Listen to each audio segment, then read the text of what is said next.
Scentbird. Scentbird is a fragrance subscription service. That's a mouthful. That provides access to over 600 brands. I didn't even know there were so many brands that made sense. Didn't even know.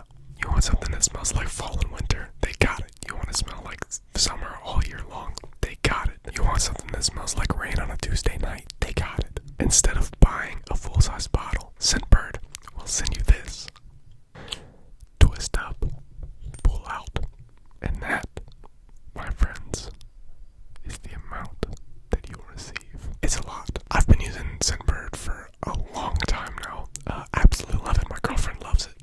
And I've been able to try out some scents that I would have never ever been able to, one, afford, or even know that they existed without Scentbird. Each scent comes with an information card that tells you a little bit about it. This one's called Jovan Rhino Sanctuary. It smells very light, kind of fruity, and very adventurous. This one's called Vince Camuto for men. Sophisticated. It's got leather notes, a little bit spicy. Black Bold by Kenneth Cole. This one might be my favorite. It's very strong, but it smells fantastic. I feel like I could go work out in the garage wearing this. This one's Rachel Zoe Warrior. This one is the lightest scent that I have received so far. Very, very much smells like flowers, vegetation, while yet being manly. Then we got Confessions of a Rebel Morning After. This one's very citrusy, smelling kind of like lemons. Again, very light, energizing. If you're interested at all in checking out Scentbird, hit that link in the description. With my code WHISPER30, you can get 30% off your very first order. Only $11 for your first month. So hit that link in the description. Thanks, guys. Shoo, shoo.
How so? So the question that I asked a lot of people was, I would meet up with people and I'd say, what does love feel like? I want to know what love feels like. How do I know if I'm in love? And so the conversation that really changed my mind was my mom's, when she told me that love does not have a feeling. And this is a big statement, but also any feeling that you think is associated with love is a lie. It's not love. There are feelings and emotions that are associated, I should say, with love. When you show patience and kindness and respect, those produce feelings, but the love itself is not a feeling or an emotion. And I plan on getting into that a little bit. That changed my whole view of love. It was like, okay, I do love my parents, my friends, my girlfriend at the time, and God. But now, how do I do that? How do I show that? And that is pretty much what it looks like to follow Christ, to be a disciple of Christ, to grow in love. We are called to love. The mark of a true Christian is love. And so, depending on how you feel about Jesus, the Bible, I kind of want to talk about love in that view, in that perspective. And so, actually, I think I'm going to do something a little bit different today. I just want to read 1 Corinthians 13, because I think it is the best written down definition of love ever. And it's okay if you don't understand all of this. And like I said, depending on how you feel about the Bible, at least you get to know what the Bible says about what love is. And so 1 Corinthians 13 says, if I speak in tongues, or men, or of angels, but I do not have love, I am a resounding gong or a clanging cymbal.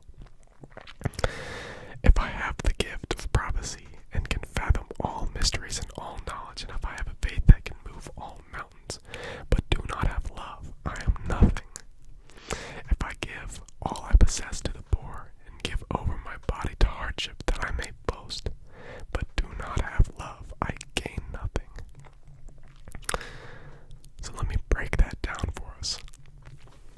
If I speak in tongues of men or of angels, it means nothing.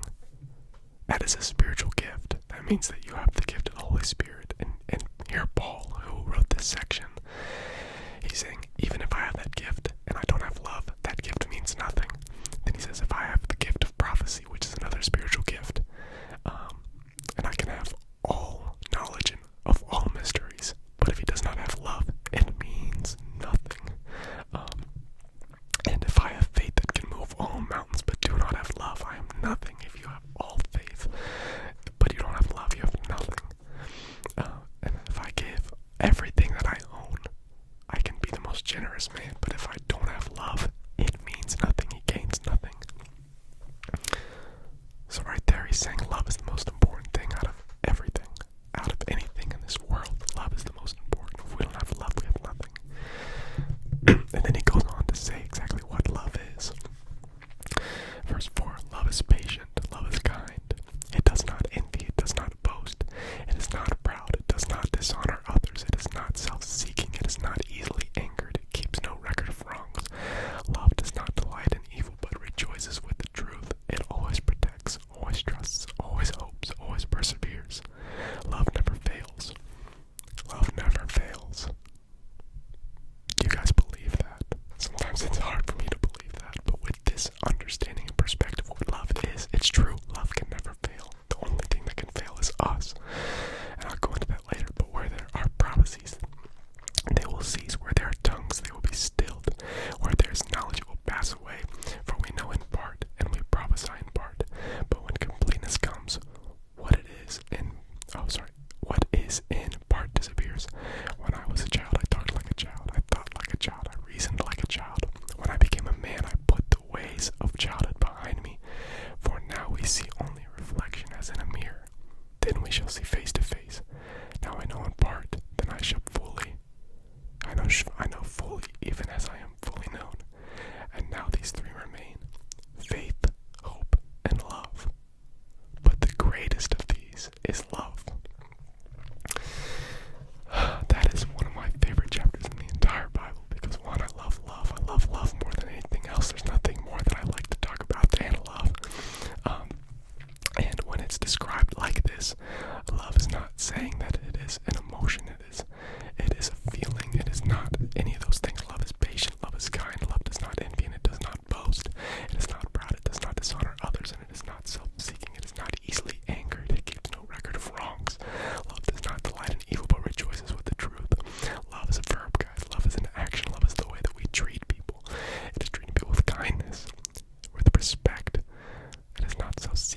same exact statement, that same promise.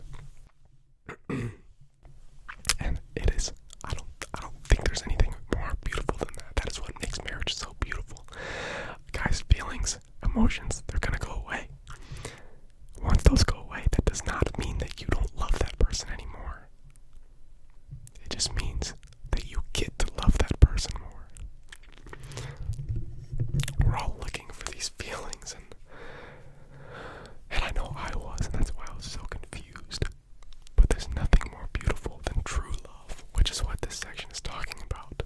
I love love. I love marriage. I love when two people make that commitment to each other and stick with it. And I know it's difficult, and I know that there are situations where it can't work out. It's, where one party chooses not to love another, then there must be separation, depending on what it is. And yes, we have been talking about this kind of in a relational sense, but this is so much bigger than than a relationship status or romance. This goes to your parents, it goes to your best friends, it goes to the other friends, it goes to people who aren't your friends, who people you don't know, it goes to God. How do you love these people? In every single situation, in every single decision that you make, you have the decision to love. And it might be hard at the beginning to be able to see that, but once you start getting down to the point where that is a conscious decision,